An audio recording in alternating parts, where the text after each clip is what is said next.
Welcome back to Getting Worked. It's your boy Jarrett. I'm hanging out here with my boy Ian. Man, it's been a minute since I've seen you, man. It How's has. life? Oh, doing good. Doing good. Anything cool happened this weekend? Nah, I don't remember anything really major. There was Not at least nothing that you could see anyway. no, nothing. I saw nothing actually. There was I saw nothing that I nothing. saw. I saw nothing too, Brian. I saw I went absolutely to nothing. DC and everything, but yeah, they just kind of there was a lot of lights, a lot of walking around and people high-fiving and everything, but got to the ring and there was no one there. So it's kind of strange. All right, enough with the jokes. Of course, we're talking about Saturday night's main event. Ian and I both had the honor and the privilege. Well, just say honor and privilege. I mean, we bought the damn tickets like everybody else there. But hey, we got a chance to see Saturday night main event this last Saturday to watch John Cena's final match, especially, plus everything else. Yeah, so what do you like just in terms of, let's just start up because we're going to go over everything in general. We're going to go over things relatively in order, especially for folks that are new to Getting Worked. Ian and I like to go off on tangents, so that's why it's specifically said we're not doing that tonight. We are going to stay. We've had this discussion. We are staying on topic. It's about last Saturday night's main event. It's about John Cena tonight. All that, So we're on task. We've got a structure, we've got a outline, but we know how that goes. At least somewhat keep us on track. All right. So let's hop into it. Let's really actually kind of talk about everything because it was a true to form pay-per-view, but what are they calling them now? Premium live events now, PLEs. I grew up in the 80s. They're pay-per-views. Yeah. So, well, this one technically wasn't even that. This was just Saturday night main event. Not even technically. This was just Saturday night main event, quote, public television. It's Peacock Network. You could just watch it if you have that. So it was supposed to be just on. So that was, I get it. I actually kind of liked it. I thought it's the way, it wouldn't have been the way that they did this type of match 5 years ago. Not even that. This would have been a headlining WrestleMania type of an event. Oh, I don't think I'm kind of speaking out of turn when I say that. At the very least, headlining one of the big four, either WrestleMania, Survivor Series, SummerSlam, or Rumble. There would be one of those big ones that it would be headlining. So anyhow, it was well laid out. I was thinking about that, and I was thinking, okay, well, this is really kind of their last December event. Before the holidays and the new year, leading into January, and basically then all the talk's going to be about the Rumble. And if you think about it, I think given the timing on things, I think John wanted to end things out at the end of the year, and obviously they had that well established. They had that timer set up early on through the year. Yeah, you could tell by the way everything was laid out. It was a lot of fun. It was a lot of fun. That's the biggest thing. I was gonna say we're gonna get into it here in a little bit. Yep, Pebbles. I see Pebbles on asking if it was fun. It was a lot of fun. It was a blast. Great seats. Like perfect view. That we were sitting on the side so that everything was facing us as they were. Well, I think that's a good segue into basically what's going to be going into and basically we're kind of talking about the opening thoughts, but as part of that is also talking about the venue itself. I was actually pleasantly surprised that we were able to get, because sorry, let me finish sentences. I was pleasantly surprised that we were able to get tickets when we did, as we did, because if you don't know, if you happen to watch our last stream, this all came together. All of this came up live. Like that for us, because it was like, oh, wait a minute, this is in DC.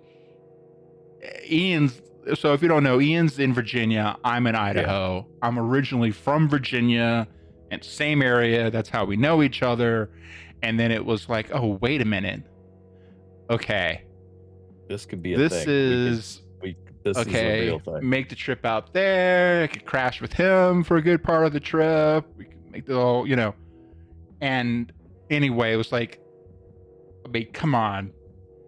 John Cena's last match, DC, basically in our backyard. Right. It's a 2-hour drive from where I'm at. So yeah, it was perfect. It was a great layout. And I enjoyed everything about it. It was getting in. The worst part was just getting into the arena itself. That's I mean, it's just what you expect. It was wall to wall even people. all in all. But yes, that's what I was just ready to say. It wasn't that bad. And everyone was. This is one of the things I enjoyed the most about it. It was a moment in time, and if you haven't done like the live event, especially at this type of an event, it doesn't even have to be wrestling. Like, it doesn't really usually matter, but one of those iconic moments in time, everyone's happy to be there. Yeah. Everybody, like, everything else that goes on with world whatever is outside. Everyone's there for the same reason. Inside, it didn't matter. If you couldn't speak the same language, no big deal. Hey, you knew what this meant. You were happy. It was. Everybody was courteous. You always think big crowds, it can be crazy. Everyone was just happy. Everybody is in the moment and they're enjoying it. It's so great to see. That was one of the things that I enjoyed the most about it. And in and of itself, but you bring up a great point, because it also then begs the call out that the world needs stuff like that right now. Oh yeah. Things where everyone can just come together, and it's just everyone's there for the same reason. Mm-hmm. Some people, like, we saw the one guy with the sign that says, "If Cena loses, we riot." So it's like, all right, we know what you're expecting, bruh. But even that, we would have all been on the same side. Probably. We were all on the same side. And nobody rioted. So Ian mentioned the view, like the picture in the background is a picture I took of the ring from our seats. I've got maybe some of the contrast and brightness up a little bit to make it pop, but this was the view from our seats. And I was very surprised that I was able to get those seats as late as we came up with that idea. As we came in with it, and the place was packed. Yeah. I mean, I think there were a lot of people just hopping in, kind of.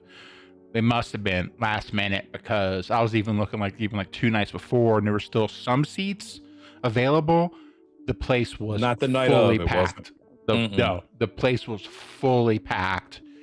I don't think there were. I mean, maybe out of the whole, like they were saying, it was like 19,000 plus in attendance. Yeah, and I think this is one of the times that's a real number. I wouldn't be surprised. I wouldn't be surprised if that was even a lower number. Than the might ones have that had some, standing room only type of deal. Yeah.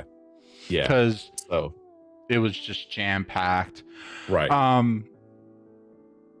And I think especially, I think in a way it was kind of nice, because the view that we got was where the hard cam is set, and that's kind of what I was looking for. So a lot of what we got to see in the ring was a lot of what you get to see during a pay-per-view, and they had the screens above us where you could see the camera feeds in the ring, for a lot of it too, because that's the only thing about a lot being live, is that if you're just watching the ring, you don't get to see all of the nuances of the match.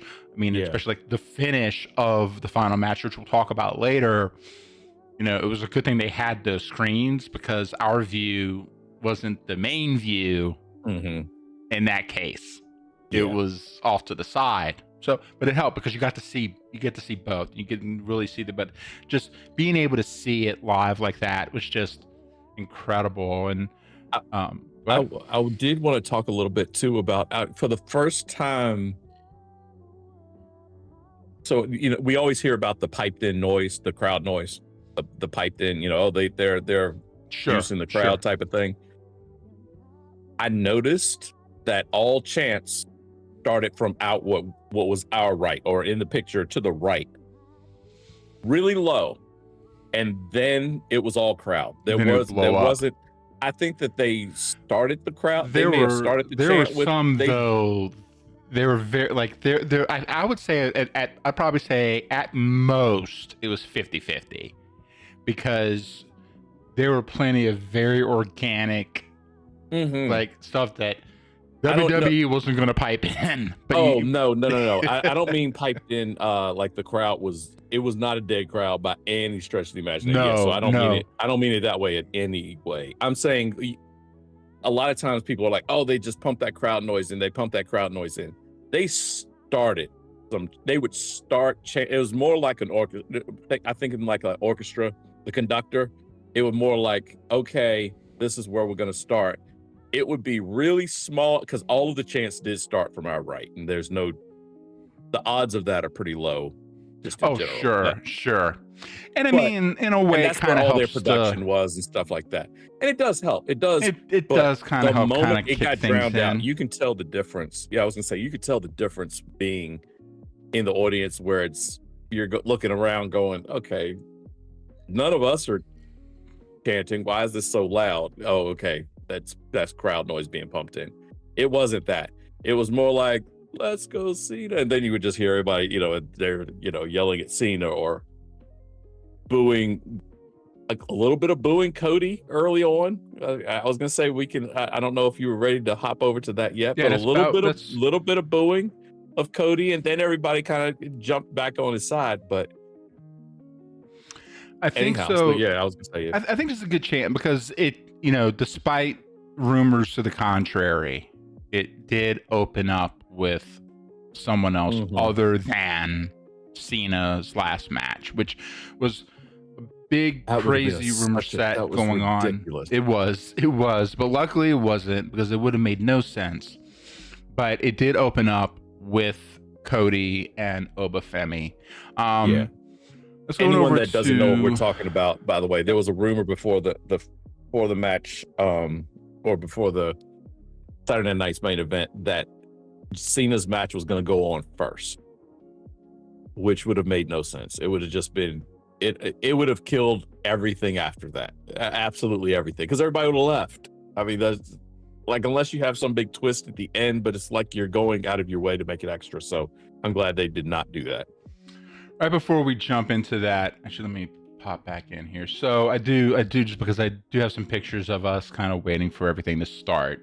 Sure. Not a lot, but again, this is basically a wider set for the same view I have in the background without everything saturated. But again, like, you want to get like a very clear idea of what we were seeing while we were sitting there, standing there, everything in between. This was our shot, and I mean, it was awesome. We saw basically everything. I think the only thing that hurt us in that part of the ring was the way they built the entrance. They kind of had this long hallway kind of set up, almost kind of an alley, and so you didn't get to necessarily see all of the like entrances. But again, they had the big screen at the top. You could usually catch most of it from the cameras. Who was coming down? Yeah. But yeah, that was probably the only thing I would say was even remotely a negative, and that's I'm griping. I'm really pulling. I'm trying to find something to complain about at this point. Because I mean, it wasn't very long where you could see everybody, and usually most of their like stuff with their entrance, they were still doing it once they got past. Of course, this is the big screen that we could also see while we were sitting there, and this is where we get different camera angles and everything. This is a sign in the 33 seconds before the start of the event. And then just another great view. I think, the lighting and the color scheme I thought was also pretty cool, because it almost kind of had kind of a New Year's vibe to it. Which I thought was kind of cool. Yeah. So that was pretty cool. And I don't know who these clowns are, but yeah, we're hanging back. Poor guy in the back. Yo, what's up, dude? I don't know you, but I was gonna say, you're internet famous now.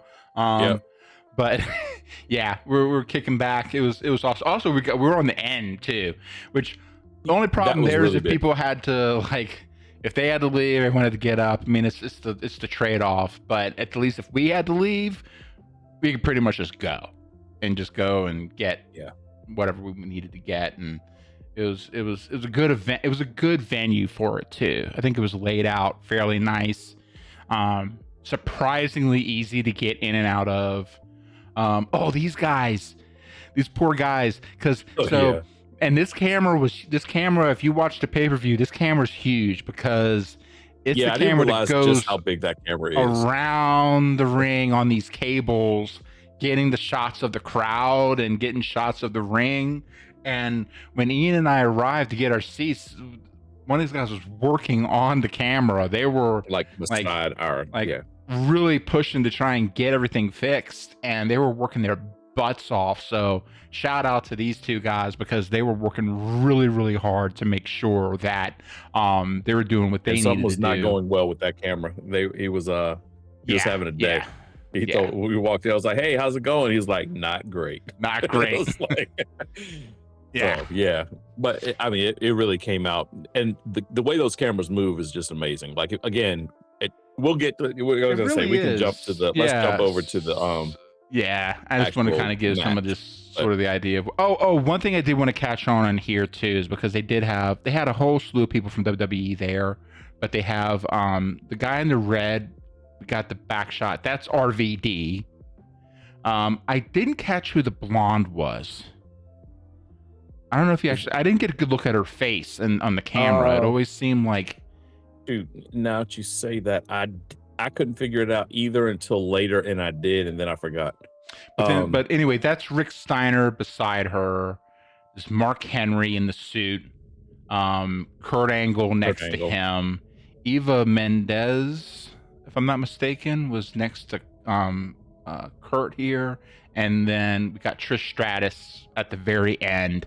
And then later, Sami Zayn Eva Mendes was there. Came in and sat in here with them, with his kid.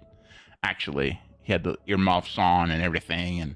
And John gave him a shot and kind of gave him a little bump and everything. Sami Zayn and all. Yes, it was Sami Zayn. Is that what you're talking about? Yeah. And his kid. It was pretty cool. Yeah.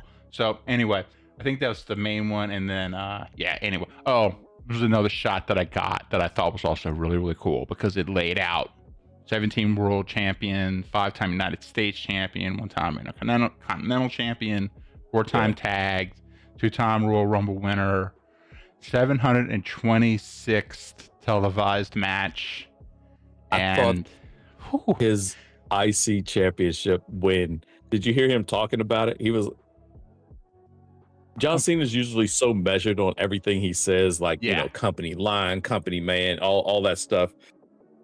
You could tell he cared but didn't care as far as that IC. He was like, what am I going to do? Put it on a resume? I thought it was, I can't remember what interview it is, but the way he just so flippantly said it was hilarious. So every time I see that now, that's all I can see. He was like, yeah, what am I going to do? Put it on a resume so I can get a job? What is that going to do me? So, yeah. So, anyhow. All right. Let's hop into the opening match, which was talk Cody about the ruler and Obi Fema. Now, it's going to be kind of a mixed bag of pictures here because Ian and I were both taking pictures. And I kind of just tossed them to folders here. But this was I think it was a really good shot of Cody with his belt and everything else. I will say, there was some booze and everything, but during Cody's entrance, everybody was on board. Everybody was in on it. Everybody was in on it. The rumors of his demise are greatly exaggerated. I gotta tell you. Exactly. He is very over. Yeah, Cody was hot, and so was Oba. Oba came in, and I mean everybody's in on it. And again, I think and I guess it's a good chance to kind of talk about the other aspect of the format for this particular event. Yeah. Because other than Cena and Gunther, it was primarily WWE main roster folks going up against NXT, with the exception of the tag match where we had an NXT person and someone from TNA, who was actually the X Division champion at the time. And so, Cody going up against Obi Fema here, and we got Oba coming in with his full on Nigerian warrior garb, and the almost kind of similar to the Shawn Michaels walk a little bit, but he's making his way to the ring. But Oba's like the current NXT champion, and I think part of Cody, neither one of them worked like true heel, but I think if anyone did, it was Cody was working more heel than Oba was. Oba was just working just straight powerhouse, and that gave Oba a chance to shine, and it also makes sense on a experience level. Cody has to run. He can run the match. Yeah. He's because the heel always carries the match or calls the match rather. So this one got a little bit blurry, but it was blurry. And I think some of his compression just kind of getting it moved over, but the way the spotlight hit him when he was doing his whole thing was just incredible. Some people just have that star power. He's one of those. Yeah. He walks out, and it's not size; it's presence. It's. And he's not terrible on the mic. No, he's not. He's not at all. Yeah, I'm very interested to see where he goes. So this is where Jared and I usually kind of come back and forth. I was going to say you might switch to the other view, but the where Jared and I kind of come from two different ways. Jared's usually very much about the booking aspect, the business of it all, the story writing, all of it. Where is this going to go? Where's it going to take? Why is this happening? I'll come at it from the pure fan side. Mark, if you want, like whatever version of that. Sure, I see but I want to, suspend my belief and go into it.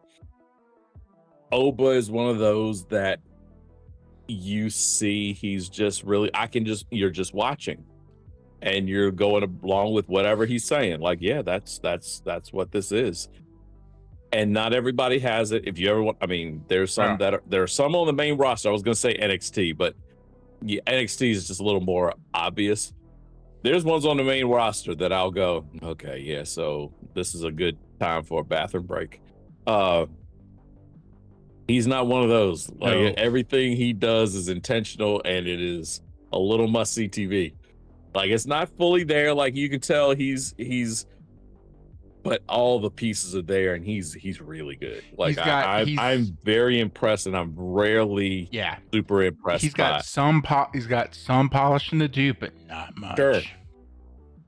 And I think, really, to be honest, I would say that that's why he was on this show. Give him maybe a little bit more opportunity, kind of in that championship position. But beyond that, I would say then it's more of a matter of getting experience at the main roster. Like, it's almost like he's kind of, I think he's at a point where he's only going to be able to learn, but so much more in NXT. You got to throw him. You got to throw him into the wolves, man. You got to throw him right into it. Yeah, it's completely time. Yep. So again, this is where some of the stuff kind of gets a little bit out of order by getting some of the pictures in. Yeah, we don't have to go through. We wouldn't have to go through every single picture, but it's more so. Drew McIntyre jumped into here, and then I think the way they handled this was also really good because it kind of helped to establish Oba. Yeah, even though he was going up against Cody, it was more of a professional against professional, athlete versus athlete, and it wasn't necessarily face versus face, baby face. Pretty much. It was, and Oba wasn't having any of this because also it was like, Drew, you stole my moment here. Really? Yeah.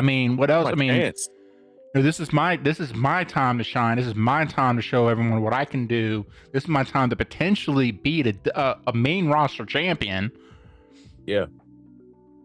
So Oba wasn't having any of it, and they beat the crap out of Drew. He was about to beat the face that runs the place. I mean, Oba had. I mean, there was a lot of, and there's some of the stuff where I want to show. So yeah, this is some more of the entrance here. Again, I think this is getting some more of my stuff, my pictures. I had to throw this picture in because it's funny because Cody's. Oh, wait a minute, I got to go back to the thing here, because we can actually get into the match. I thought that was a great picture because Cody, the one you showed me like on Sunday where Cody's kind of floating. Oh yeah, he's floating. It's that one of, it was probably one of mine. Yeah. And then just some little like kind of in-air shots. This was Cody doing, a Cody cutter off the ropes.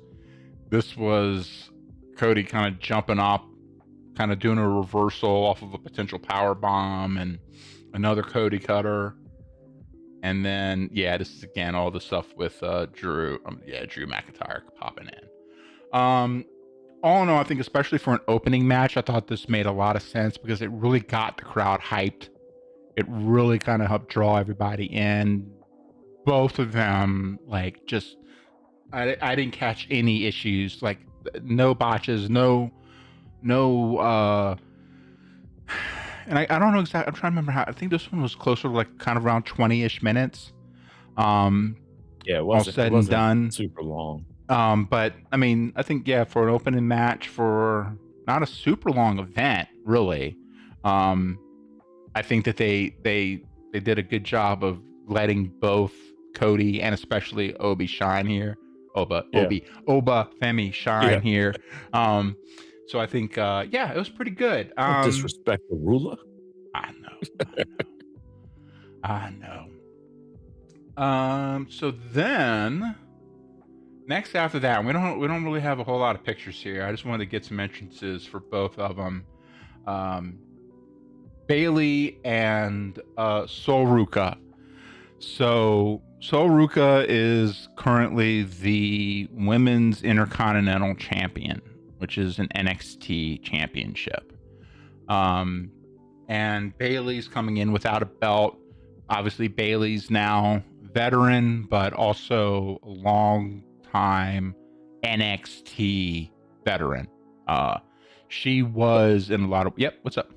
I was gonna say real quick, just a heads up. Sorry for a background thing. In YouTube is still the short view. All right. Okay. I can't do anything about it now. No worries. I just wanted to put that out there in case. That is I'm saying it more so for the stream as well.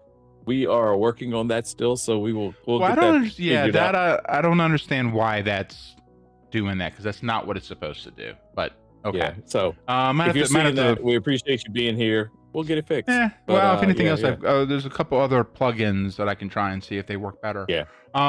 So, okay, this match in particular, one, we didn't get a whole lot of pictures because we were just watching it because this one started hot and fast. And I think it went a decent amount of time, but it's because Ian and I actually we thought that this might be a good opportunity for us to try and grab some merch. And I think all in all it worked out. I think relatively speaking he got his lock. And I'm wearing my wristbands and my armbands and other things. And I got a shirt and a couple of little things here and there. And so, this match, I think, again, also really helped to highlight Sol Ruka as a potential star. And we went back and watched the pay-per-view to see the parts that we missed. And good Lord, they really highlighted. TV, it was even more impressive. Everything that she could do. It was impressive live. When you watch it back and because you do the slow-mo, it is amazing what she does. Like if you haven't seen one of her matches, go watch one of her matches. I had not seen her, so I don't keep up with NXT nearly as much as, at least not as I used to. I would watch I will watch her for a couple of reasons. I'll be the douchey guy for a second. She's gorgeous. So, but outside of that, it's amazing in the ring. Like stuff she was doing. She's doing a handstand to feet. Bailey would try to kick her. It's hard to even describe. She was on the outside of the ring on the apron, and she was on her hands, like walking with so a handstand. Bailey goes to punch her. She pops off of her hands and lands on her feet. So Bailey, of course, misses. Dodge, so Bailey then tries to swing back and hit her feet. She jumps back to her hands, walks a little bit, gets away from it. They do that once or twice, kind of back and forth. And it doesn't sound nearly as impressive as when you saw it done. Yeah. And then the one where she flips out the ring, and then her finisher. The finisher was go back and watch. If you don't watch anything else in this match, watch her finisher and see what that looked like. Because I would say watch the whole thing, because it's not a long match. It's not a long match, and everything that Soruka does just outdoes the previous things. You can tell they're really trying to highlight her here. Here's the bar.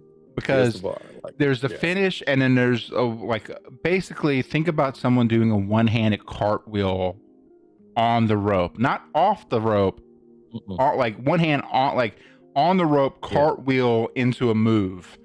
Yeah. Hurricanrana? You don't see a lot of people. I think it went into Hurricanrana.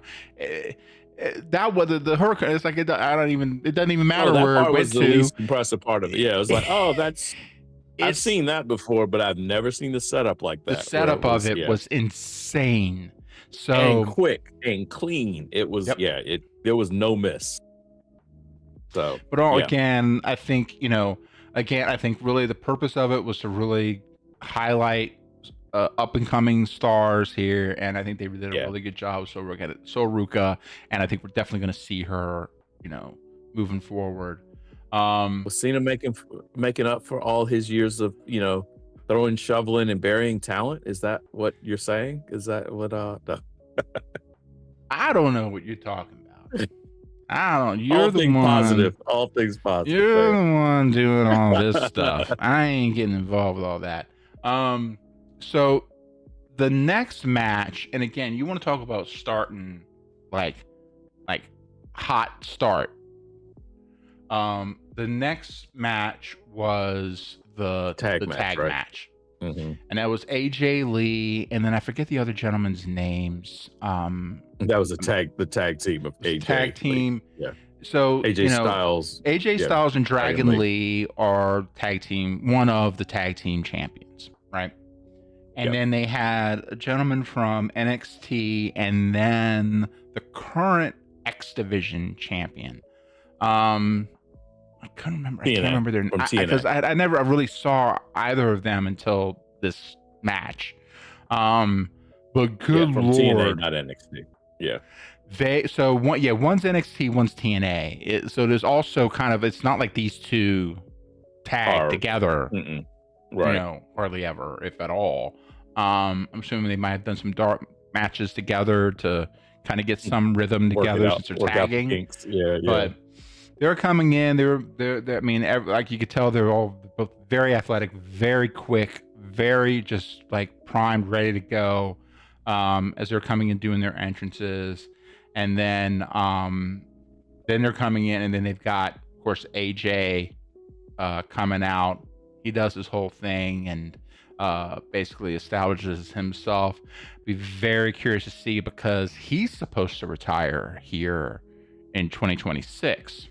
Yeah, so that's a little bit of a not preview, but I guess preview in a way. The rumor has it that Gunter may be trying to pull Avengers Endgame, and collect all the Infinity Stones. So he was going to retire. I believe he retired Goldberg. Right. He retired Cena. Yep. He may, maybe does he retire Lesnar? Lesnar's probably not long for this world either. AJ Styles, does he retire AJ Styles? Is he just gonna is he now Thanos? That's really what we come down to. I think with the rumor mill starting, and we'll talk about Raw later, but I think, like current signs are pointing towards some kind of a standoff here between these two guys, you know. Oh yeah, for sure. But all in all, this match was very good. Got a shot of Dragon Lee coming in. He had like this whole like vest on with some dragon wings on the back. Dragon Lee's a solid guy. I mean, just again, I think he suffers a bit because of being a Spanish wrestler. Luchador is you know, English is definitely not his first language, and so I think he, you know, it can be tough to really move forward. Which I think again, partnering him up with AJ Styles here kind of helps to bolster him up and gives you someone that can be sort of more of that mouthpiece and that man up front, because, you know, enough people watch what AJ's doing, then it makes a lot of sense to have them together like that. I was really impressed. Honestly, we talked about Javon Evans, Leon Slater. That's the one. Okay. Yep. Yeah. Those were they started this match like you were saying, super hot. I mean, nothing but they're hitting in and out the ring.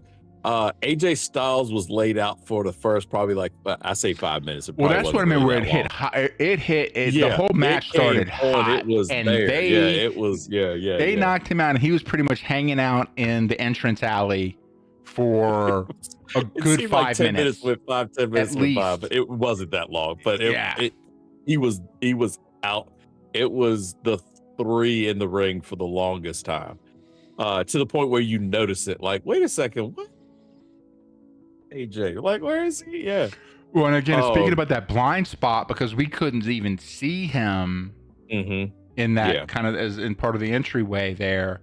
I think he was just laying there kind of hanging out, and then eventually you could see him crawling his way up to the corner there to get in the tag position to make the hot tag. He was just hanging out talking to Trish Stratus. I mean, I get it. Just sorry. Good for him. And you know, there could be worse things to do with your time. You know, worse things to do. Right. But I mean, again, I think this was a good kind of hot paced, fast action match. Really kind of helped to get. I mean, I think they were really doing a good job, kind of just building. Yeah. And there wasn't a lot of matches on the card, so they really had to kind of get everything in. You know, like with especially the matches leading up to the main event. They really had to come in with something very explosive, very noteworthy, and again, especially since it was serving as a vehicle to let a lot of this younger talent shine. All in all, I think they did a really good job. I'd say the only like truly, I would say the Bailey Soruka match had some missteps, especially Bailey had that one move in the corner where she was trying to do a slide and it just didn't. I mean, you know, that stuff happens. I don't try to. No, I don't really try to call that out because. But I was saying, like, all in all, it's every night, all the time. No, especially with people that don't do it all the time. No, what I was saying here was that for the overall, even with a couple little botches here and there, I think all in all is a very clean event. Pretty like clean. Everyone was really like, and because I don't think it's like AJ had the one slip up on the. He missed his phenomenal forearm. He jumped. He missed. Which is all. It's unfortunate because it's like, you know, it's one thing to botch on like some kind of transitional move or whatever, but his like signature move. You know, it's unfortunate, but okay. It happens. He's a pro. He immediately, he went immediately to the Styles Clash and. Match was over. Well, and then they had a really good lineup here with they had a setup where basically they had and it was one of the opponents jumped from the top rope and he was able to do the capture, right, and then like transition it right into the Styles Clash and just because he counted him in power bombs in there, I think. Yeah, oh, and that's then right. Yeah, he power like bombed him at that point and then moved into the then soft he splash picks him later. up and Yeah, yeah, goes. yeah. Yeah, yeah. Yeah. It was outstanding. Yep. Again, very well done. Yep. Perfect. There wasn't a bad match, especially in ring match. No. They were all really. I'll be honest with you. At first when I saw 4 matches, I'm like, 4 matches, that's nothing. Kind of liked it. It was pretty quick. It was all like straight to the point. It was straight to the point. I could be okay with that. I would, it's nice to have the 17 match WrestleMania cards and stuff like that, but it was kind of nice just having they could finish their story, like they could tell the story in the ring. Yeah. And it wasn't, oh, we're going to be up against commercial, or we're going to we can't eat into, this time or that time. They laid it out really well. So yeah, I thought that was another really, really big plus to the night. So anyhow, so at this stage of the night, everyone was pretty much getting ready. Everyone's like, okay, we know, because the card was laid out ahead of time. Outside of rumors around the order of things, everyone pretty much knew what they were getting. And they had Stephanie, and I forget the other gentleman's name. He's kind of becoming kind of the lead announcer on Raw right now, kind of taking Michael Cole's place. It's Michael Cole. Do you not know? I'm just playing. I can't remember the gentleman's name. Wayne Barrett? But no, the other guy. The other dude, yes, they did switch him. Because he was with Wade Barrett on Raw the night after. And I think he's someone that they're looking to hand the keys from Michael Cole over. Doesn't mean Cole's getting up there. You don't think about it, but Michael Cole has been around very much. Long time. Very much. He was the announcer in the back during a lot of Rock. I was gonna say John Cena because I'm staring at a lot of Rock made fun of him a lot of times. Oh yeah, and the original Rock with the Nation Rock, that guy. Yep. Not the Hollywood version. Yep. Yeah. So or Final Boss or anything else. They're having a conversation, and we start seeing someone in the ring, because especially being there live. And I was looking at him like I think the way he was walking around, we're just far enough back where it was kind of like, wait, are they bringing in Gunther without his thing? Like, why would that happen? Yeah, I was like, this is the weirdest setup ever. And then it's like, no, wait a minute, no, that's the Miz. And it was the way they did it. Basically, they did a timing on it, because at some point in time during the conversation, Stephanie said this is gonna be, and then as soon as he did that, he was like out with the mic. Awesome. And so you have the Miz. And if you don't know, this is the gear, the getup that Miz was wearing when he beat John Cena at WrestleMania. That's the one with the little girl, like every meme ever of they show it over and over. That little girl, she's just like pissed off in the corner. She's grown now. I mean, that's how old we're all getting. Oh yeah, exactly. But yeah. She probably has kids that age now. But so she's like all scrunched up. It was when he beat Cena for the title way back then. So yep. And so he's coming in basically saying, sorry, wait a minute, I went too far. Because it's funny, because he's basically at this point he's coming in with basically saying, he's like, I don't understand this whole year, this whole rundown. You're missing the main character in John Cena's story. I wasn't even mentioned. Yeah. And then also basically saying, he's like, because he's like, hey, and he basically calls it out. I beat him in this gear and all this stuff. And like, I was sitting back thinking, this might be what they're kind of going through, but like kind of going for. I mean, basically, he's almost kind of looked to me like kind of like the guy who was talking about his high school football days and like won't shut up about it, because like that's where he peaks, and that was it. Yeah. What are you talking about? Don't talk about Al Bundy like that. What are you talking about, man? Come on, man. Hey, Al Bundy scored 4 touchdowns at Polk High School for the state championship. Damn it! That's right. Put some respect on that man's name. 1 second here. But yeah, you're absolutely right. Yeah, so he comes in. Yeah, And it's then I was gonna say, I don't know hilarious. if you have did you have the pic? So then Ron, the Truth Killings comes running down. His music hit, the crowd popped. There was no piped in soundtrack for that. No, The crowd no. popped Everybody as blew up. soon as he showed up. Everybody was losing their mind. He's He comes coming in running in. his John Cena's biggest fan garb and everything Yeah, else. And also yeah. He was earlier in Ron the Cena. night He was Ron before the Cena whole that night. event started, he was out there with the crowd, outside with the crowd doing a custom version of his "What's Up" thing. Yeah. And it was great because it was just basically just pulling in, and everyone was stoked. You could see everyone was just blowing up, having a great time, and everyone loves Ron. I mean, he's 100 years old. I mean, yes, which is always what makes it so funny when he's talking about he grew up watching John Cena. He grew up. Now, mind you, he's about 5 years older, 4 or 5 years older than Cena. Exactly. Yeah. I grew up watching you. You're my childhood hero. I was like, feels like that is incorrect.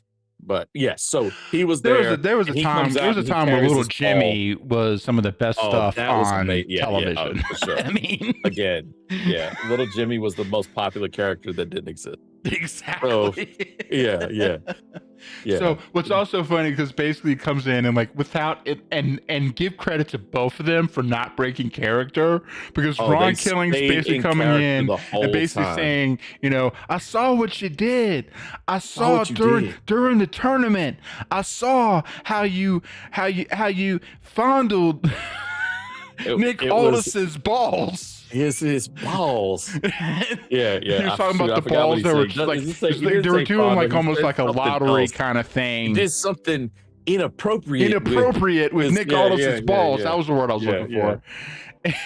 And just the way he is, boom, boom, boom, boom. This is why Ron and they are paid more than what they're paid, and I'm paid what I'm paid. Yeah.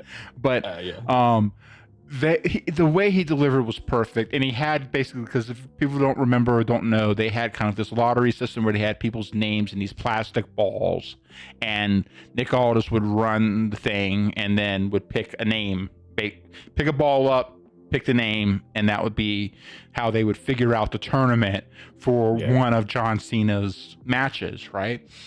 And so then, this is and it's great. I wish I'd have gotten a picture of, because this is Ron holding up the ball, right? And then I wish I'd have gotten a picture of, because the pay-per-view got a really good picture of it, because you could see it. Yeah, they made it translucent enough to where you could see Miz like pulling the piece of paper, and you could see in reverse the one and only Joe Hendry coming in, and he's doing his whole thing. Man, he appears. Yep, pretty much. I'm waiting for him to show up at my front door right now. Joe Hendry pops in, and it's just the because even before they even show it on the camera for the pay-per-view, the light and the crowd live, the screens pop up, the music starts piping through, and he's right there, and Miz is playing it off perfect. Like, absolutely. Like, what? Huh? Absolutely. Yes. Huh? What? Oh, what's going on? Actually, wait, I think I even got the right thing here. Yeah, it's kind of the. Yeah, you can see he does it perfectly.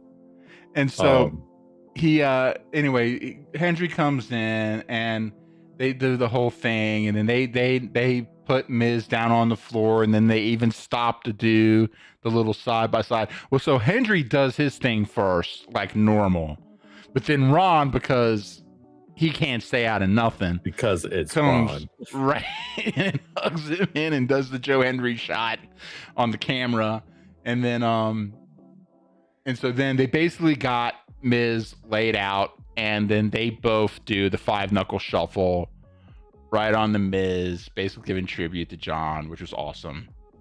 And then Joe, quote unquote, pins him while Ron does the count 1, 2, 3. Pins him in a clearly non-sanctioned match. And I think this was like one of the last pictures we got, because again, the other things, I mean, especially with the live events, try and get pictures. Oh, there you go. See, you never know. You never know. Before you know it, now say his name. Hey, Joe Hendry. Hey, how you doing, buddy? How's it going? Welcome to Getting Worked, buddy. Good to have you. That was awesome. Because at the end of this also, then they do, because he's got like he's got the intro song, and then he's got the other one where he starts doing the swaying at the end. And we didn't really get any good pictures of that because we were waving our hands. We were just waving our hands, watching the thing. So we didn't get any pictures of that. But again, it was freaking awesome. It was incredible. Really well laid out, though. Again, it was the match within a match that it was interesting. It was fun. It was. It was all goofy. It was all goofball. It was goofy. It was super goofy, and I loved it. Was it the Simon Miller one where he's like, "I love goofy wrestling for life." Yeah, heck yeah, goofy wrestling for life. That is outstanding. Yeah. So I think that was it, right? There were no other matches after that, I don't believe. So that was I saw this big German guy kind of walking around and throwing himself around the ring. Yeah, I don't know what happened. I don't know.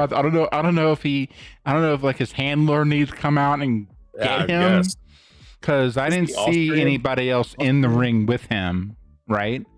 So we've got when his music hit, when Gunther's music hit, everybody knew the assignment. That's the way I could say it. If you watch, I'll jump to Monday night just briefly.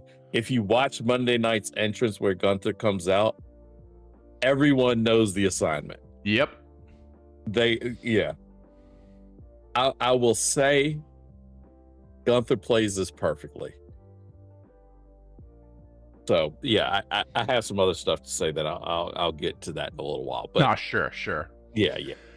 So Gunther comes out. Gunther comes out first. Lets you know, if you were anywhere in the DC area, you would have known Gunther came out. There was no piped in sound needed for this portion. No, he was. The crowd picked their words organically here. Yes, there was no like at there all was, kind of. You tapped out was everyone's favorite chant. F you Gunther was also a quite popular chant. They finished out the whole word. I won't this particular section, but they were ready. We were ready, not they. We were ready, and everybody knew the assignment, and they did it well. So shout out to you.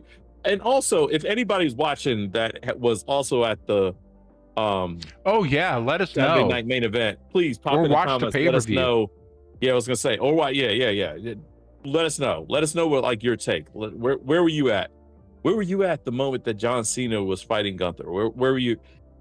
And how do you feel about what happened at the end? We'll get to that. But we all know. But let us know in the comments. So yep, absolutely. And chat, etc. So Gunther comes in, and then of course Cena comes in. He's doing his whole thing, and then they just showed the entrance for some reason. There was no one there though. I know, they got the camera guy waiting, pointing at nobody. I guess Stu. Who knows? He knows Stu. He's always doing that. Stu's a weird dude. And then the camera kind of just started floating around, just mysteriously. Yeah. I mean, Stu wasn't even. It was, robots these days. AI. Yeah, it was on cables like the other camera. But now, I think Stu's apparently one of the camera, he's that guy right at that entrance, and I think I'm sure that you have different people kind of swapping in and out, but my understanding is that Stu has been, for the most part, everyone's eyes for everyone's entrances, those close-up views of those entrances. Mm-hmm. And then them in the behind shot of them walking down for years Before of I was us gonna say, it was watching before Cena Raw even and really got going. SmackDown and everything else. Stu's been the guy who's been covering that kind of key spot there to help, capture, all of that. Any kind of key action going on here, right at this main kind of entrance area, either before or after matches, jump ins, ambushes, whatever. Stu's been the guy capturing that for everyone as they're watching television. And so John grabs the camera, and unfortunately the production truck kind of missed the mark because they didn't actually show Stu until at the very end of it. They cut him out. They did it all wrong, but yeah, because I don't think. Well, I guess they probably had no idea John was going to do that. Sure. But John's called out Stu, the camera guy, more than anybody on the planet. Let's go to work. Yep. All of that is Stu's. Like, Stu's been our eyeballs, right, for all of that stuff. So that was a great moment to catch live. So as the match itself, I think all in all it was a good, just kind of hard-nosed storytelling. It was good storytelling. Hard-nosed action. Mm-hmm. Gunther really double her and Karada's off the no or anything, but you wouldn't expect that either. But the way Gunther, he played the heel, the dastardly heel, perfect. Like at one point he goes, I think there's a video, I can't remember if I uploaded that one yet or not, where he climbs up on the stair. He pulls the stairs off to the side. I've got a shot of that. I've got a shot. And he's like, and he's doing, he's doing all the thing. He's like, yeah, you can't see me, where he's standing there, he's doing all the things. Like, forget this dude. He did it well. The back and forth, and I think, but at the same time, like, Gunther was relentless. Like, just time and time again, Cena would break away from him, get some moves off, and then before you know it, Gunther would be right back. There was pound him in the face. Gunther wasn't trying to. Gunther fought this truly almost like you would really fight it.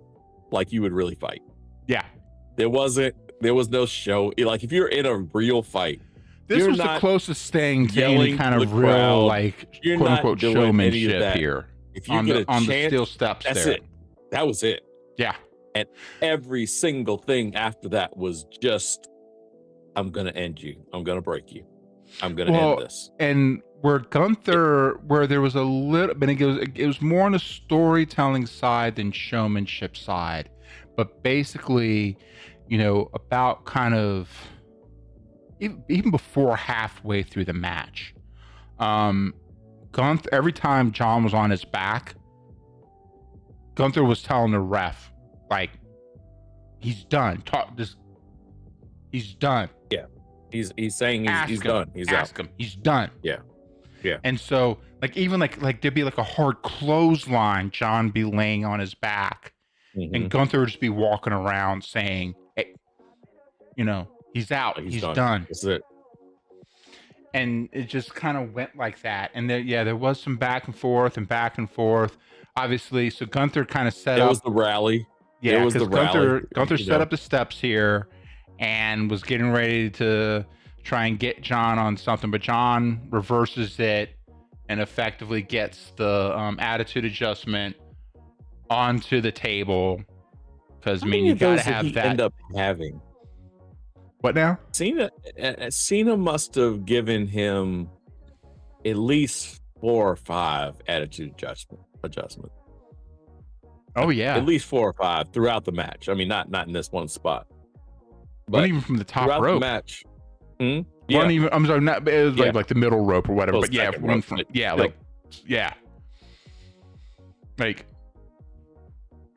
this was insane. And then, yeah, this is him getting ready to do one of his five knuckle shuffles. Now, he got, I know, at least one of them off, but I think in this one in particular, Gunther actually got up as John was running, looking away from him. Gunther got up. Clothesline? Yeah, he got him on a clothesline.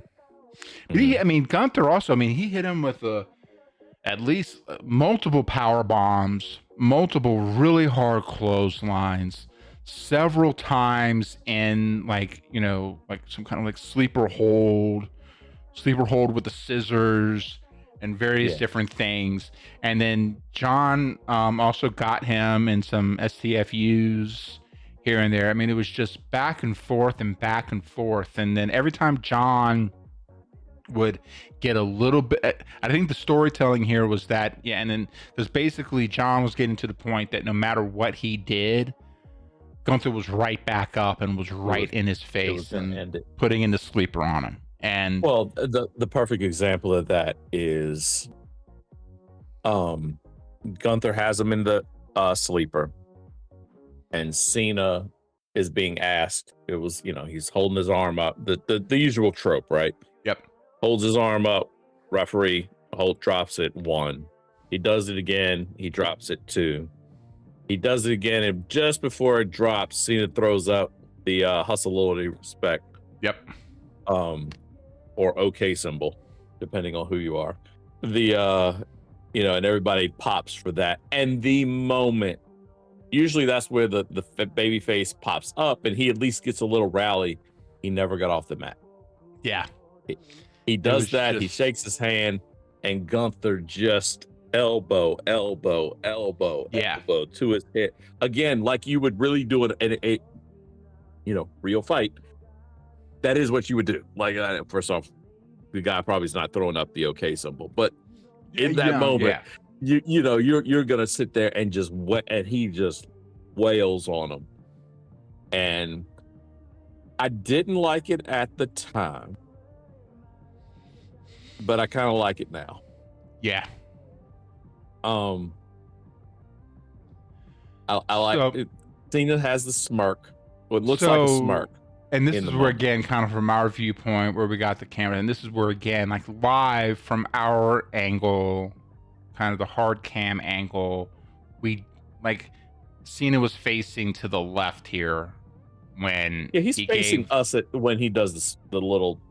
It looks like a smirk. It's like it's not a smirk. He was facing. He was facing the entrance. He was facing the entrance. Because I was looking for the shot and I missed it on the hard cam. I'm sorry, on the big screen. So I was more watching it because it was kind of like you weren't entirely expecting it when it happened, So they were actually facing out to the entrance side when he actually did the smirk and the tap. Okay. And honestly, I keep saying smirk, and I don't think that it's that's not. But really, it was a smile. It was just kind of. It was not resignation. That where you're resigning. Oh no, yeah, he was resigning. He was resigning to the fact that he was just there was nothing else he could give. He was done. And it was more of that. I think that it was kind of just that I'm ready to. I'm ready to let go now. I'm done. I'm done. And basically kind of helping to tell that story. And so this is, Gunther does his, little walk, but he wasn't out there very long. I think he understood what he needed to do. And then if you want to know if the guy, again, take the fan side off for a second. If you want to know whether Gunther actually respects John or if he was going into business, because this is a moment for him, right? Yeah. It's a big moment for him. If he was going into business for himself a little bit, not in a wrestling, I'm going to hurt you kind of way, but in a, I'm going to take all the limelight moment. Yeah. Oh, yeah. He was out. The winner is usually the one that hangs out in the ring. That's usually the one that, and he's there. And, Sean back in the day told somebody to get out of his effing ring. Yep. And he should have, because that guy sucked. But the Gunther was gone. Gunther did his little celebration, and Gunther was out. He was down that ring. He was out the ring and gone back through the entranceway quickly. And it was all about John from that moment on. John and some other guy that came out. There were chants of thank you, Cena, but that was long after. WWE does a really good job of changing what actually happened to what they wanted to happen. Right. And I saw the video of it later where they're, like, oh, thank you, John. Thank you, John. Those chants that were going on when John was doing this in the ring, that was not what was going on in the ring at that point. When he's sitting there, and then as the next couple of images you'll probably get to, I'm assuming that's the next ones. Yeah, this is moving into the thank you, Cena kind of celebration. Yeah. That's where they were moving to, but that was not what the crowd was.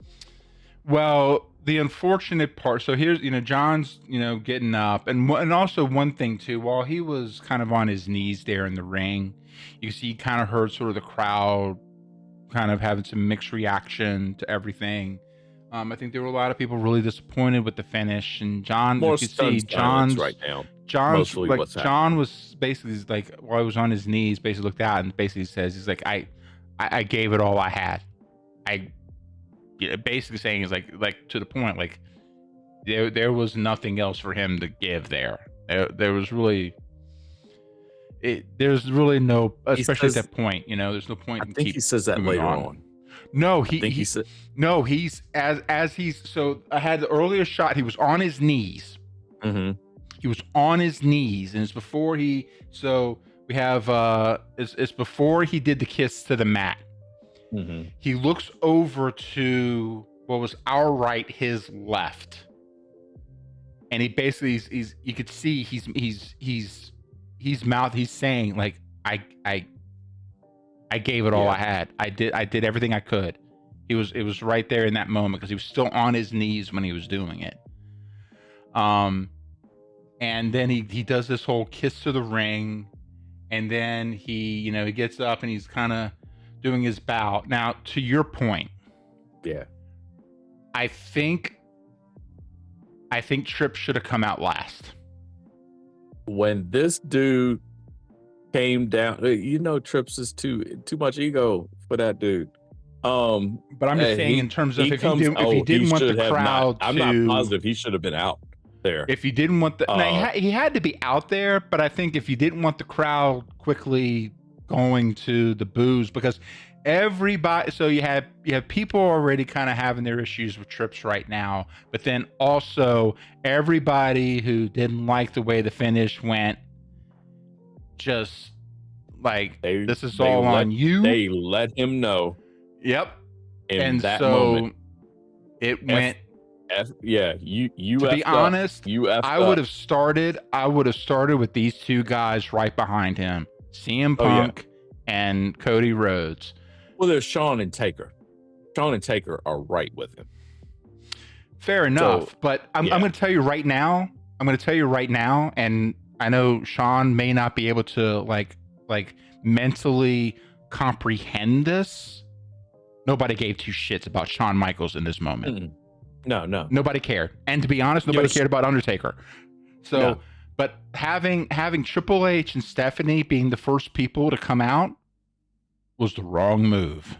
No. Because things kind of got really mixed really quick. Fast. And it just, I think they should have waited and then come in, and then maybe then let some of the rest of the locker room folks kind of come through, but they should not have been the first people out the door. Yeah, I was gonna say, I don't want to. We can do that with our airing of the grievances. I was gonna say maybe that'll be one of our airing of the grievances. Maybe talk about our Festivus celebration. Yes, on December 23rd, as is the celebration time. Whenever you're gonna, We could maybe do a delayed one, but we're shooting to actually do it on 23rd of December. Yeah, that's the goal. If for anyone who So bring doesn't yours as know, well. I was gonna say bring yours as well. maybe if you're too young, this is something that was born out of the Seinfeld show, and it was a made up holiday, basically the eve of Christmas, where basically the idea is to get out a lot of the stuff that bugged the hell out of you over the course of the year. There's feats of strength, there's the airing of grievances, there's a metal pole, there's there's all kinds of things. It's a whole thing. Apparently Costanza's dad was very nice. Costanza's dad was trying to start a whole brand new religion based on in celebration based on what he was calling Festivus. So on the 23rd of December, we will be celebrating Festivus, upon which there will be many airing of grievances, including a interesting discussion around Triple H. So all right, so let's get to the good stuff. CM Punk and Cody Rhodes are the first in the ring with John. Got the two top champions in WWE coming out. They've got their belts. They're both just basically just standing there with him, and just total adoration and respect and everything else. And it was really, really cool. And you could see where they each put their respective belts on John's shoulders, basically just helping to kind of help recognizing him as the GOAT, and then just kind of helping him move forward. And they then move back to a corner and let him have his moment. They eventually ducked down and just let him just have his time with, belts that he's won in the past. And the opportunities to hold them up, and just so also you see Punk and Cody just kind of hanging out in the back, but then you also this is where you see just how full ringside really got. Everybody from the back is there. I mean, everybody. You talk about Triple H and them coming out early. But everybody, I mean, the MFTs were there. You name them, they were just about there. Everybody that Except was for there. Austin. I saw one of the comments was like, "I wish I saw Austin." I was like, "Yeah, I don't think Austin's leaving Texas. I don't think he was leaving Texas for this." He was like, "It'd be hard pressed to drag him away right now." But I think everyone that was there was out there, heel, babyface. It didn't matter. Natalia was there. Like you start to see what was it? Little Nate, the referee guy, he's the blue shirt right here. He was out there.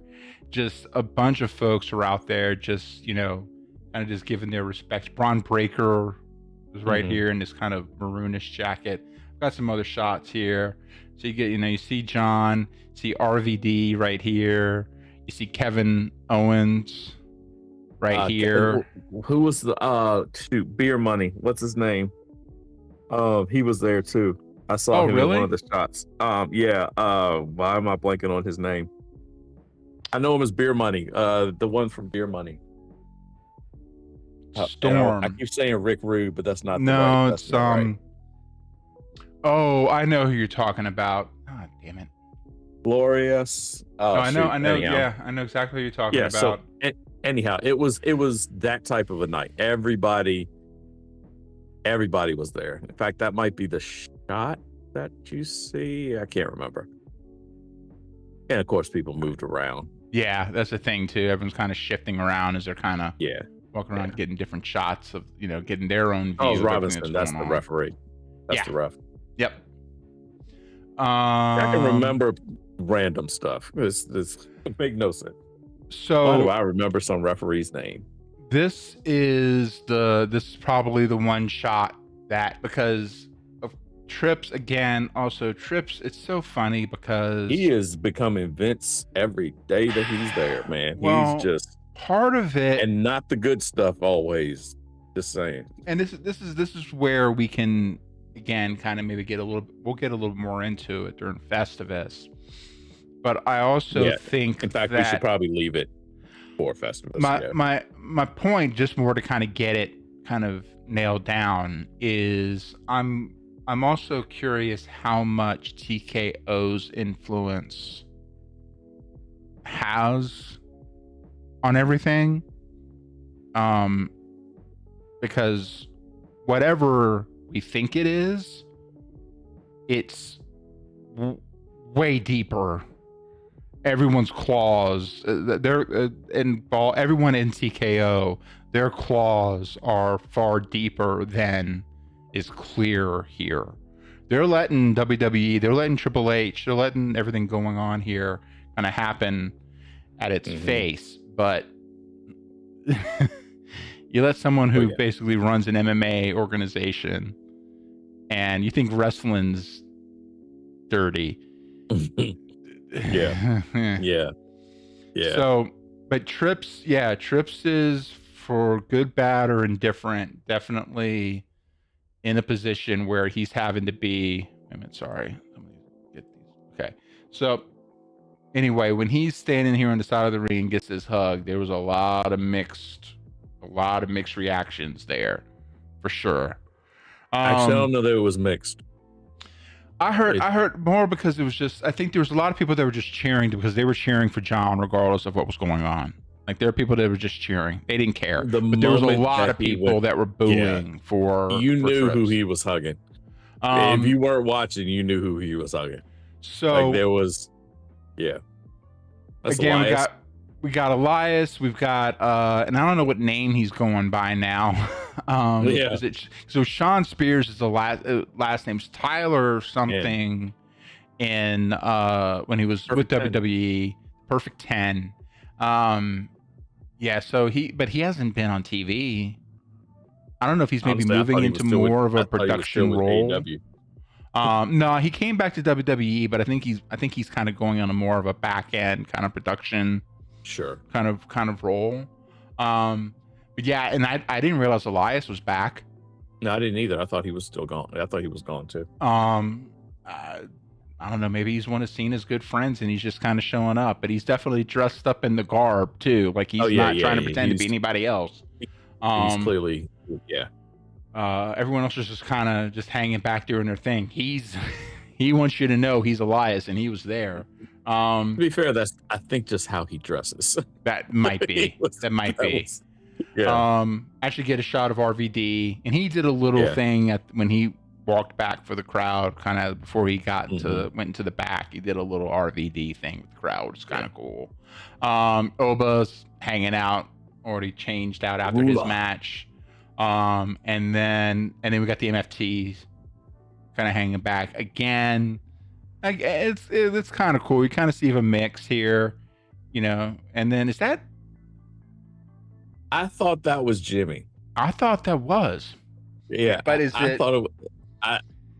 I still think it's Jimmy. In fact, that picture makes it even more so. I think even closer because the other Tonga Loa or whatever his name doesn't have. They don't have this. The blonde also doesn't have the blonde in the back like that.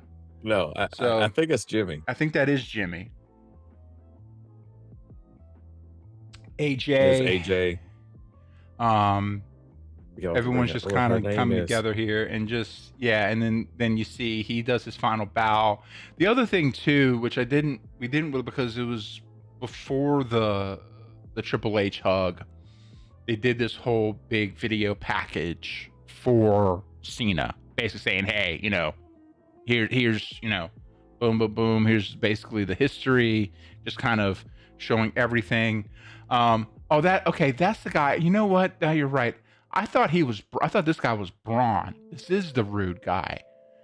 What is his name? Yeah, I always want to call him Rick Rude, but that's the wrong one. No, it's Bobby Roode. Robert Roode. Yes. I was like, is he a producer now? Where has this guy been?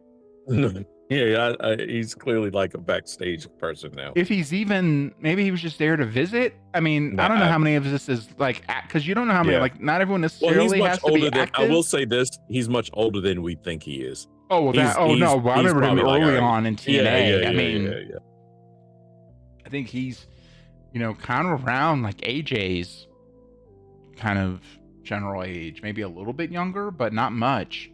Because when I first saw him, it didn't, like, I wouldn't have placed him there. Oh, okay. And there's Natty. She's hanging back over here. That's Eva Mendez. She was the one that was sitting with Trish.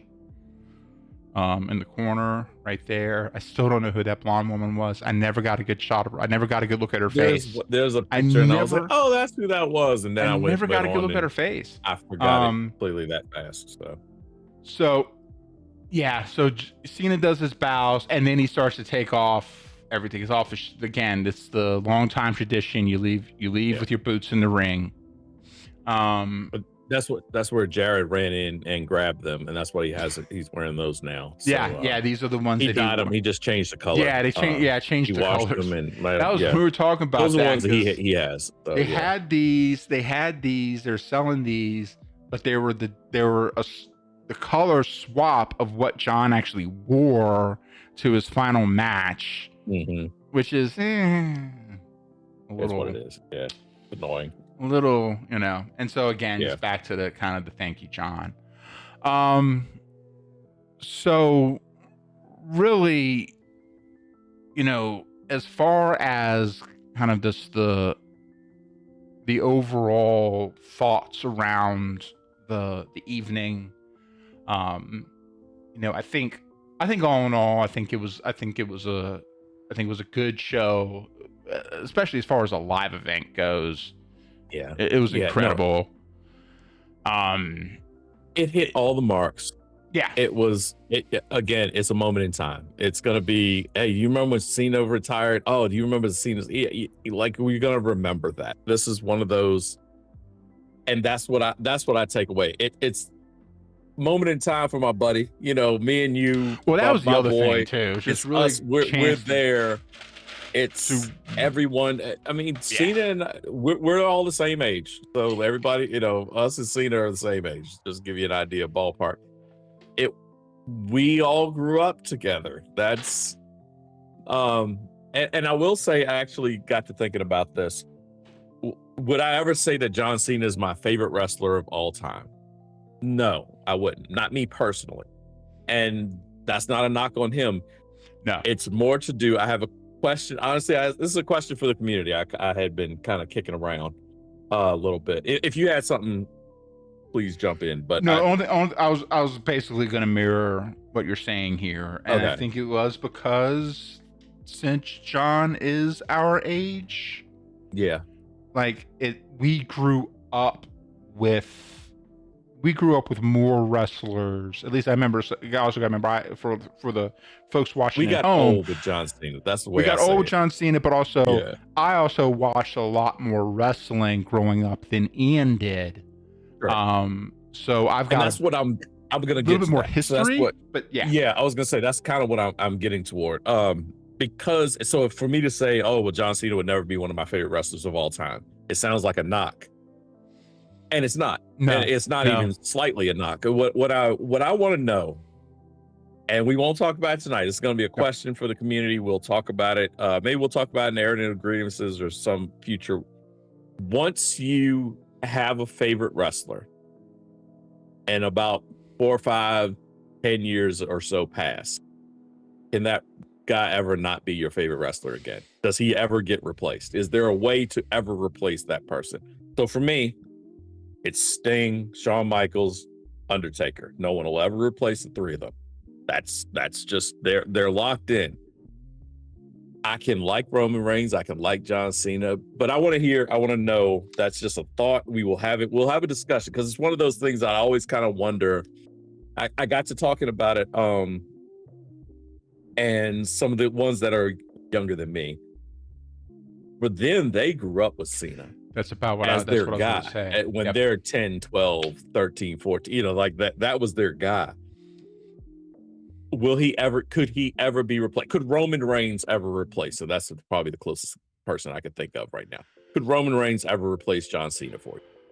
If For Cena was your them, guy, your dude, could John Cena, could Cody Rhodes, because Cody's like carbon copy, right? Could Cody Rhodes ever replace him? he's not a Could the carbon ruler copy.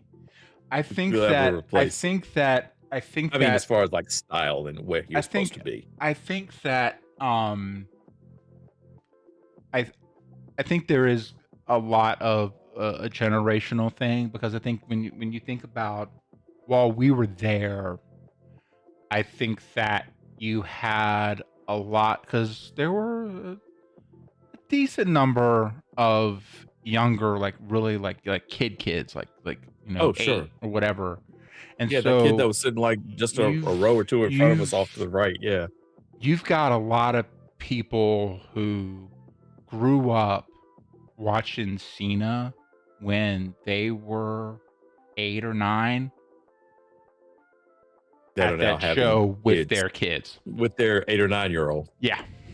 Yeah, absolutely.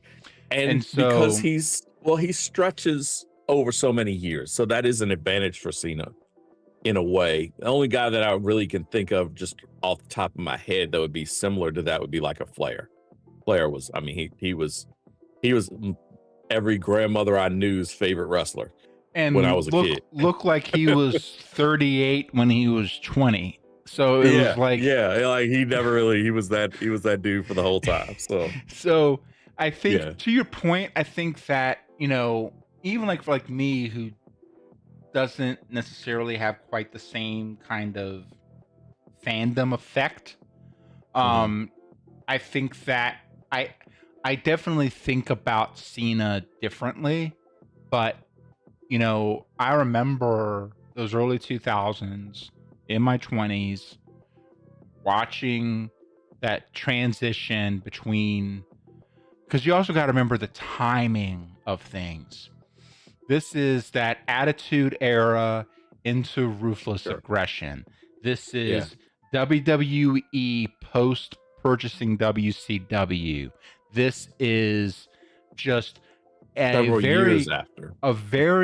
but I mean, but like talking about like establishing what WWE is going to be after a lot of that kind of started to not Oh, it fizzle, faded. but Oh no, settled in and it faded out a fizzled. little. Yeah, And so it was at such a now you've got Cena coming in, because I mean, Angle was integral and kind of part of that transition. But sure. then when Cena first popped up into that ring with that, ruthless aggression, I'll call it a promo, but it was just a real quick shot in the pan kind of thing. Yeah. Angle was the veteran. Yeah, you would He never was remember him bald. saying ruthless aggression He was bald if it had Kurt. gone a different way. It wasn't like Kurt with hair. This was bald Kurt. Yeah. Cena coming out with the whole, and that's why I was glad that Kurt was there, because it was, kind of a full circle thing with, that was John's first like real like show to the world who he was, and that was before Thugonomics. That was the prototype, Yeah, that was prototype. So I think that John really came in at a kind of core time where then you kind of got an opportunity, and then you have your you have that roster coming out of OVW, your Batista, your Randy Orton, your Brock Lesnar's, all of that starting to come in, and it really kind of helped say, okay, yeah, all right, nobody cares about WCW anymore in the sense of our product. We've effectively killed it. What do we do now? And he was a big piece. But they had also killed the Attitude Era. The Attitude Era had faded because Shawn was gone. Yep. Just Rock was still there. Triple H was still there, but they were fading. Rock was only there for a few more years full time. Yeah. Honestly, I don't know that. Yeah, Rock was there, but only for a little bit. But full time, I'm talking about. No. Yeah, he would come in for where he was going part time by that time, because that, of course, was one of the big things, one of the big promos of John Cena, where he's like, "You left, like you left," and so. But also, you saw the one. I remember I was actually kind of watching some of the older stuff, and they had one, and you could see he was still a very young. This was kind of one of some of the earlier years of John Cena in his current his current look, his current iteration. It was post-thugonomics. It was kind of the jorts and the all that, the wristbands, basically how he looked when he came out on Saturday. Yeah. But you got Big Show on the mat on his back, and you can't even tell this till like way a bit. But Rock's in there and he's talking to him. He's got Cena's bicep band in his hand. John's standing in the ring, like at the corner there. He must have beat Big Show and everything because he's sweating. He just had a match, and Rock's basically coming in and say, the problem is you're way too big. He's like, yeah, and he's got the band here. And he's around your arm, like, tell me, like, this is a headband, right? This is a headband, isn't it? And he's like, yeah. And again, he puts it on there and he does the whole, he puts it on his arm, but then he's holding it out like this, and then he basically takes it and then he takes it off and throws it out and does the people's elbow on Big Show. But it was just kind of funny seeing that exchange, because that was kind of in a way a bit of a passing of the torch there from Rock, because he was really it's rare to see Rock. He was making fun of Cena, but propping him up at the same time. Yeah, at the same time. Absolutely. He was making fun of how big he was. Okay, that's Cena, not really a chat, make fun of how swole I am. You're in a lot of you're in really great shape. Yeah, exactly. Yeah, exactly. So, it's interesting seeing some of that kind of just that history there. And also when you watch the vignettes and everything, I mean, you saw pictures of him with Eddie. You saw pictures of him early on with Rey Mysterio. He's wrestled Rey Mysterio where he doesn't look like he's 80.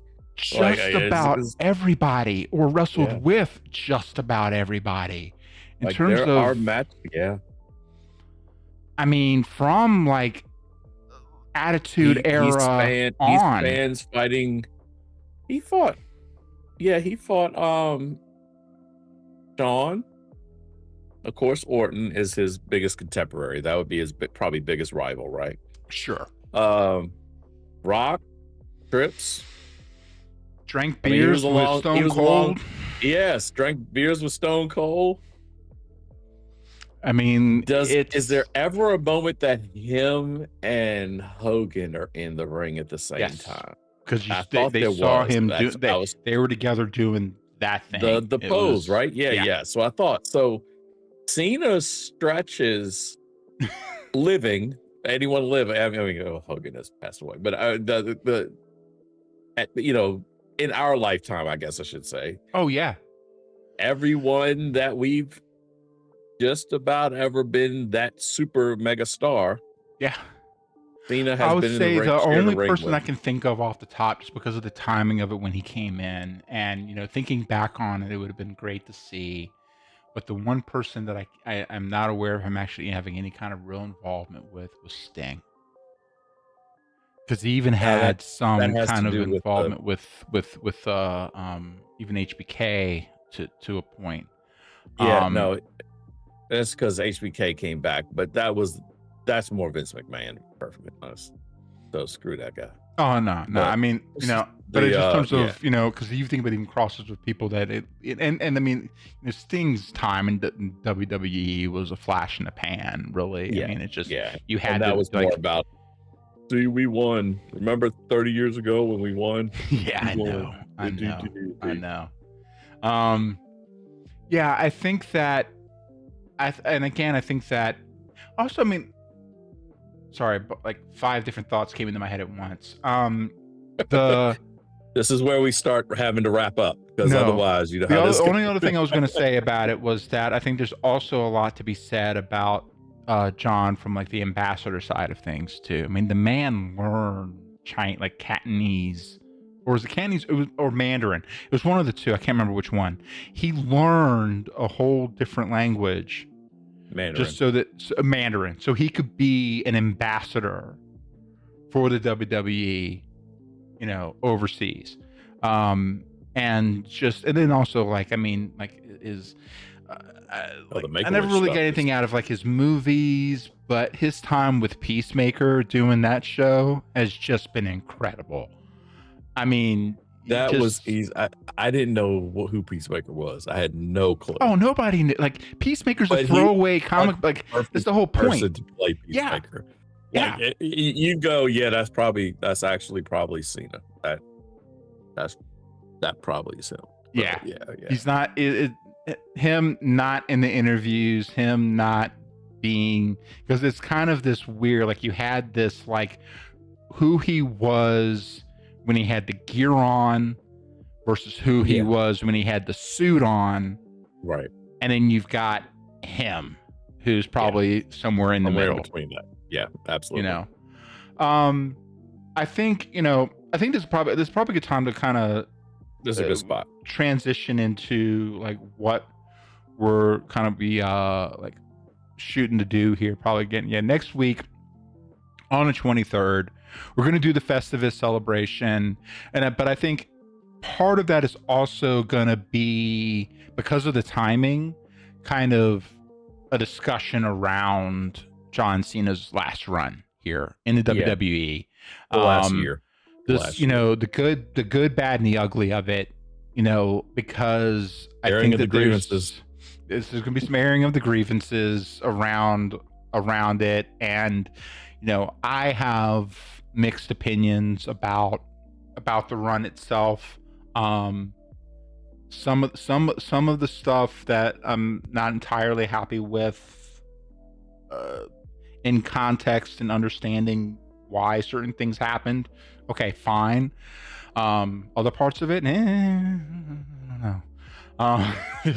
There's a lot there that definitely could have been done better. All said and done. We'll look forward. We'll talk about that. And let us know what you think as well. Like if there's anything that you need to air some grievances, or things that you're like, no, I think this was great and all was sunshine and rainbows. Let us know that too. Let's have the discussion. Well, one thing real quick too, just because in terms of the aftermath, we didn't talk about Raw. Not that there's that much to say other than just the fact that we talked about how Gunther got the heck out of there. Yeah. Real quick. He took his time on Raw.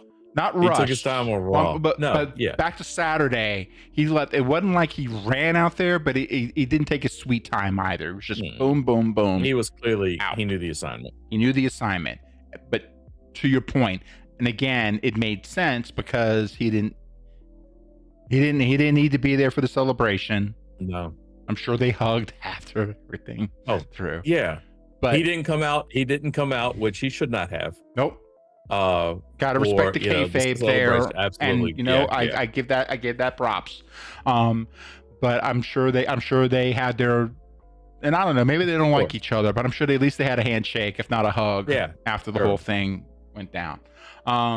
But I think if Cena didn't like him, he wouldn't have been the last guy that he fought either. So that's how much. But John was talking about how this is another thing we could talk about on the 23rd, about how much John had in terms of control of but either way, on Monday it opened up with Gunther, and I don't know how many encores somebody can pull off in a single segment, but it was like the first. There was no one telling him about time at the back. Let me just tell you, he had. But he teased it because like it seemed like it'd be like a first thing, very quick, just boom, boom, basically saying I told you what I was going to do and I did it basically. Yeah. And then he would kind of roll out and then like it looks like, oh, okay, damn, that was short and sweet. Okay. Yeah. right back out. Man was standing on the announce table, and man was coming out back in, and then he'd go to leave, and then he'd come right back out again. Let's go. Let's just breathing it in, just building up the heat. And again, it's a good and bad thing what I'm about to say. The crowd knew the assignment. Oh yeah, you could tell the crowd knew the assignment. I've used that phrase over and over because it fits so well. Oh yeah, wrestling fans. If this was the 80s, that's a very different crowd. 90s, it's a very different crowd. Now people are so dialed in, so in tune. Oh, boo that guy. Do we really hate him? No, we actually kind of like him. It's kind of cool that he's, but we're supposed to boo you. So boo you. Well, and I think that in a good way. Like exactly. Like everyone was in on it. He's getting. He doesn't have Xbox heat. That's what he doesn't have go That's away exactly what I was getting. heat. Yes, he's got the appropriate amount of heat that he is. His character. He's getting the exact reaction that his character is designed to garner. Exactly. But and everyone but also everyone that understands the business and they really understand that it's like watching like Daniel Day-Lewis and Gangs of New York or what's that other great movie he's in with the oil and everything? I'm losing the name of it. It's you hate the character, you despise the character, but then you're applauding when that actor gets an Oscar for the performance. That was a really good movie. You see what I mean? You see what I mean? That's exactly what that was. And he's doing it. Gunther is right in that spot, and he's exactly where he's supposed to be. But in terms of establishing storyline moving forward, he finally leaves. And he's going through the back, and you see kind of typical things. You got a couple of folks in the back, and everyone's just kind of shaking their head at him, and he don't give two shits. And he's walking out, and he's not even hanging around. He's not paid by the hour. He's walking outside, basically to his car, and who's standing there but AJ Styles. Yeah. And we touched on this earlier, but obviously I think the talk right now is that AJ, as far as quote unquote big stars, not from the WWE perspective, AJ doesn't have the same impact that John has. Of course. Few do, especially on the active roster. But it's time period. But also in wrestling period. But people that understand his work in TNA and just people that New Japan. Really New Japan. Yeah, I mean people really love AJ, and the talk is that he's gonna be especially as far as a planned retirement goes, the next in line. True last match, but it's his retirement where he's a full-time roster member. Yeah, it's coming up. Yeah. And but it also kind of seems to solidify it a little bit where they have that interaction. They don't do anything, but AJ's out there sitting on the hood of Gunther's car, and just as he comes out, just gets up, looks at him, and then basically just kind of lets him go. But it's just kind of that. So you can tell, and especially if they're trying to work Gunther as that legend killer, then okay. Who's next? He's collecting all the rings. It's like Pokemon. All the Infinity Stones. Ian's running on this Thanos motif. Yeah, he's going Thanos. I'm not mad at it. I think it makes sense. But he's he's definitely being established as kind of that guy. And I think also because they've also established him as legitimate. really outside of the potential thing outside that ended up getting reversed on him with the steps and the announce table. Mhm. Gunther didn't cheat. He won clean. No, yeah, that was And it there wasn't even wasn't just the any finish was clean. He like the whole which it match thought I needed in the to ring was be. clean. You Yeah. kinda yeah. I'm all for the swerve. Like, if you watch anything with us, I will come up with a swerve in a half of a second. This wasn't one of the times. Like, you No, don't end no. someone's career, that much of a legend's career Yeah. on Yeah. some fluky, one of Gunther's people from what was the group that he was in? Always forget. Imperium. Imperium. Yeah. Yeah. With like Ilya Dragonovich. Right. Yeah. It's So like, yeah. none of that silliness. It And the was none one of guy that. who's pretending to be Starbucks, the Americano Oh, right. Grande or Grande Americano, whatever. I was just calling him Grande Starbucks. Americano. Grande What are you Americano. talking about? I don't know. Yeah, it's a Starbucks order. Yeah. It's so yeah. I'm glad that Overall, they're I was gonna say establishing him Yeah. as a solid. It's like, and it's like, yeah, he's like, okay, yeah, he's an asshole, but he's winning clean, and if he's winning Yeah. clean, If what are you you're gonna good, do? you're What are you gonna good. say? You can't argue with somebody if they're winning clean and they're just winning. Yeah, He's not dirtiest player in the game type of stuff. no, But he doesn't have to be. Not that No. he's totally above it, Well, but he doesn't have to be, which I think is yeah, also nice. I think that's what it is. Yeah, like he's also I think, yeah, he'll if he's going to get to a point where someone's going to start showing him up, and I'm sure you're going to see him, especially to help again to really kind of start establishing him. If they really want to establish him as heel, or if they want to eventually shift him over.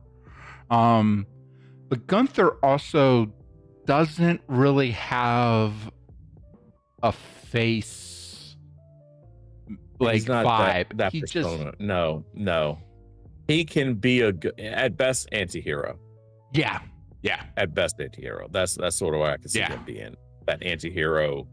I come in, I'm doing what I'm doing because that's what I do, not because it's right or wrong. But also, again, it puts him in a good position there, because if you have someone who's effectively kind of one of the top heels, if not the top heel right now, but they're winning clean, then it just opens up all the doors. Like you can go different ways outside of like just pure babyface. You can do whatever you want to with him. That's really the only door that I see is closed, but that's fine. It's especially now. I mean, Stone Cold really helped to establish that you don't have to have a true face. I mean, heck, Hogan always wrestled a heel match. Flair always kind of wrestled a heel match. How Eddie was lying, cheating, and stealing his way through so many different matches, and the crowd loved him for it. So, but he's not going to have that same. He's not going to have Eddie's pizzazz. He doesn't have Hogan's history. He doesn't have Flair's an history. Ounce of Eddie's charisma. No, nah, but few do. Moxie, Maybe Dominic. That's he's Eddie's kid. Well, he's Eddie's kid. Yeah. We've already established that. That's canon. That's pretty much. I don't know why we were talking about that. Why'd you say it so weirdly? 20-year veteran. Absolutely. 20-plus-year vet Dom. Yeah. Dom Mysterio. Yep. Yeah, I think all in all, it's been a really, really good time. And again, I mean, just be able to go to a live show with Ian was also just, really, really great. And I think I'm gonna end it on a shameless plug. We got merch. We do have merch. We've got merch. This is where we become Triple H and Shawn Michaels. It's nothing crazy. We just got like a t-shirt, iPhone case for literally every iPhone in the market. Yeah. a mug and a desk mat. We'll probably be adding some more stuff. It's through Fourth Wall. If you do exclamation point merch, you'll get the link. But we'll probably add it to like our Twitch panels and everything like that. But hey, we really had like a true to form merch store before. Yeah. And so right. Hey, get some stuff. Probably see us wearing some of this stuff in our in the future streams and stuff like that. For sure. But just I won't have a clear cup next time. No. But yeah, I And think in that cup I will only have coffee. It'll only be coffee or water, always. Well, yeah, this is Kool-Aid. But yeah, that's what I thought. Excellent. I'm drinking Kool-Aid. Never mind the scotch and the cigar on my shirt. Nothing. Promoting the healthy lifestyle here, people. Absolutely. Well, I'll tell you what. Yeah, this was awesome. It was a really, really great time. Definitely glad that it worked out, that we were able to pull this together, like really last minute. It was just a random a random passing line that I threw out while we were on stream. It was so funny because Ian sent me something earlier in the day, just some random deal where it was, and it went like it was just the kind of like a throwaway line kind of deal. It was what is it? You're the one that asks people to get like, and I'm not saying you as an Ian, but it was the line was you're someone who asks people to get done. I'm the one people call to get things done. You're asking, yeah. Like, and it was like, and I sat back and you said that, and I was like, you're talking about like throwaway line, like, oh, we could go, and I'm like, oh yes, we can. We could go. We could go. Yes, we can. We can do that. Yeah.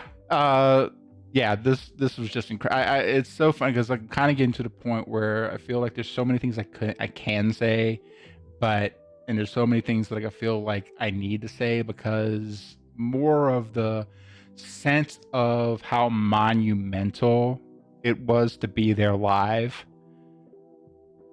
is also really kind of starting to settle into me now that it's done and I can reflect back.